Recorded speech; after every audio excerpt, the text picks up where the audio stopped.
anak yang tak pernah dibanggakan seorang ibu, namun berhasil menjadi dokter. Ada luka yang tidak terlihat oleh mata, namun terus berdarah di dalam hati. Luka itu bukan berasal dari orang asing, melainkan dari seseorang yang seharusnya menjadi rumah paling aman. Seorang ibu, namanya Arga. Sejak kecil, Arga tumbuh sebagai anak yang cerdas. Di sekolah, ia selalu mendapat peringkat atas. Guru-gurunya sering memuji kecerdasannya. Teman-temannya menyukainya karena ia pandai bergaul dan rendah hati.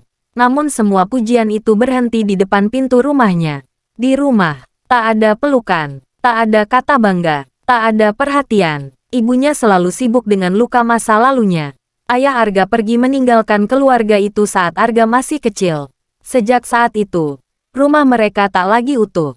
Dan kemiskinan menjadi teman setia yang tak pernah pergi. Setiap kali Arga membawa pulang piala, ibunya hanya berkata, "Nilai bagus tidak bisa bikin kita makan." Kalimat itu sederhana, tapi menghancurkan. Sejak kecil, Arga punya satu mimpi besar.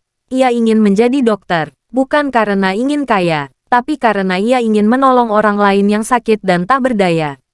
Namun ketika Arga menyampaikan cita-citanya, ibunya tertawa sinis. "Dokter, kamu pikir biaya kuliahnya murah? Kita ini orang susah, jangan bermimpi terlalu tinggi." Hari itu, mimpi Arga ditertawakan, dan hatinya diremehkan. Tapi Arga bukan anak yang mudah menyerah. Ia belajar lebih keras dari siapapun. Ia percaya, meski lahir dari keluarga broken home dan hidup dalam keterbatasan, ia tidak harus mati bersama keterbatasan itu. Dan keajaiban kecil pun terjadi. Arga diterima di Fakultas Kedokteran lewat jalur beasiswa. Ia pulang dengan hati berdebar, berharap kali ini ibunya bangga. Namun yang ia dapatkan hanya satu kalimat, "Jangan harap ibu biayai apapun." Arga mengangguk. Ia tidak menangis, karena sejak kecil, ia sudah terbiasa kuat sendirian. Hari-hari kuliah Arga dipenuhi kelelahan. Pagi kuliah, siang bekerja, malam belajar hingga tertidur di atas buku. Ia bekerja sebagai apa saja, kuli angkut, pelayan warung, penjaga parkir, guru les kecil-kecilan. Apapun ia lakukan, asal tidak mengemis pada ibunya. Seringkali ia menahan lapar. Seringkali tubuhnya hampir menyerah. Namun setiap kali ingin berhenti, ia teringat satu hal, ia tidak boleh kalah pada hidup, yang sejak kecil sudah meremehkannya. Tahun demi tahun berlalu, dengan luka, peluh, dan doa yang tak pernah putus. Arga akhirnya lulus. Ia resmi menjadi dokter, bukan karena bantuan siapapun, tapi karena kegigihannya sendiri. Ia membuka klinik kecil, pasien mulai berdatangan. Namanya dikenal sebagai dokter yang ramah, sabar, dan tulus.